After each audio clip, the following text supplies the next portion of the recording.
creating wealth, freedom, and security using real estate investing. This is Get Real Wealthy. I wanted to talk to you today about a book that I wrote, and you probably can't find it anywhere. It is called the Scaling Up Toolbox.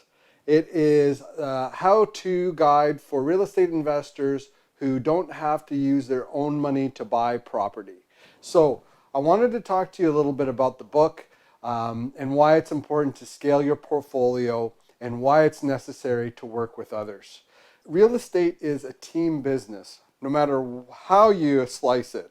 You're either working with realtors, mortgage brokers, you're working with bankers, you're working with appraisers, you're working with inspectors. There is a team approach. And if you can actually bring members on your team who become part of that inner circle, you can actually grow your portfolio and grow other people's portfolio at the same time. That's what happens when you're able to work together. Often what happens is you have one person that has one thing. Let's say they have money. And then you have other people who have the ability to qualify for a mortgage, or they have the ability to manage a property, or they have ability to find a great opportunity that makes sense. If you put those people together, what you have is a great investment.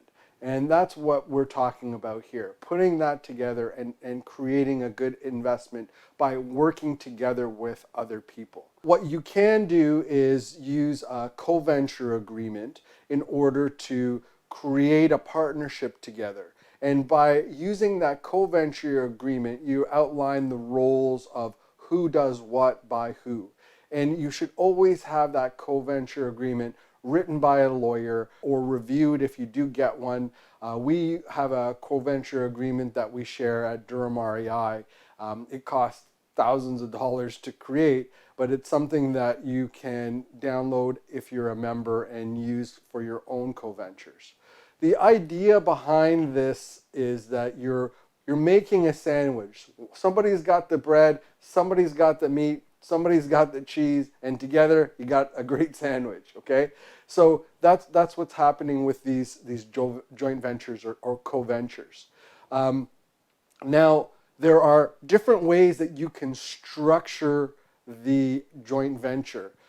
If you're just starting out, you might have a joint venture or co-venture with a friend or family member, and then both of you have your name on the title. Both of you are closing on the property together.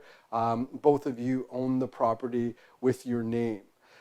In other cases, if you're looking at purchasing a building, maybe you create a new corporation that holds the building, and that your corporation and your partner's corporation are shareholders of the corporation that owns the building.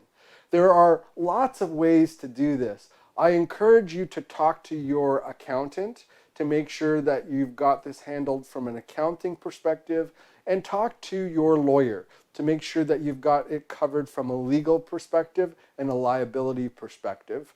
In addition, you should always talk to your insurance broker. That definitely on the liability protection side is something that you need to keep in mind. Okay, so sometimes you'll have partnerships in a personal name, sometimes you'll have them in a corporation. Other times, depending on how big a deal that you're working on, so I'm working on a much bigger deal, and I will probably have a GP-LP structure for that particular building. Because we are going to have multiple partners, we'll probably end up having something that has a GP-LP structure where the general partners focus on acquiring and managing and the business plan of the asset, whereas the limited partners would be putting in the funds and getting a return from the asset.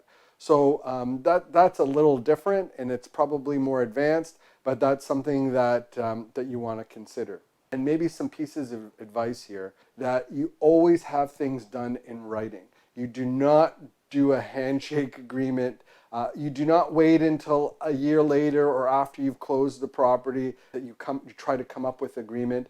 There is an investor friend of mine, and she closed on a property. She's been managing the property for a year, still haven't had her partners sign on the joint venture agreement. Lots of excuses back and forth.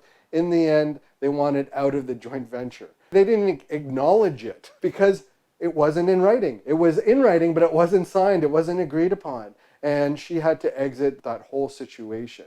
You know what? And it's a learning experience. And I'm sure she'd be happy for me to share that, because she would want you to avoid that same situation, I'm sure.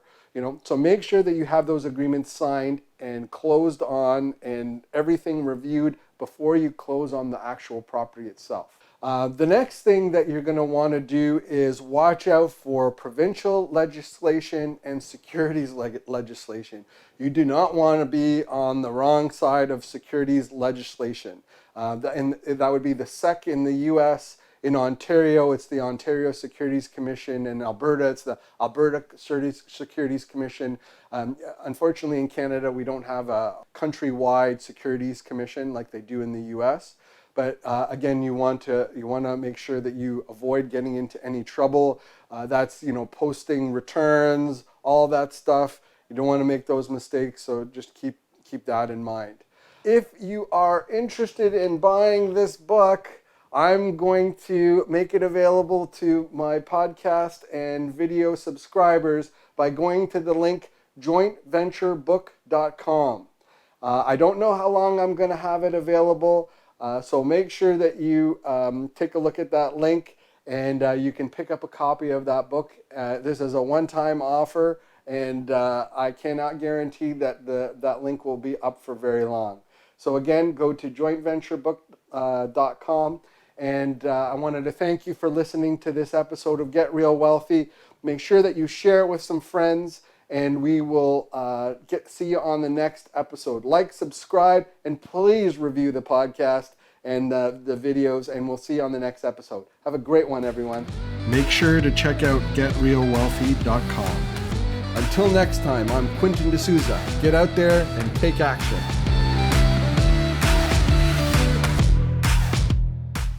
The views and opinions expressed in this podcast are provided for information purposes only and should not be construed as an offer to buy or sell any securities or to make or consider any investment or course of action. For more information, go to GetRealWealthy.com.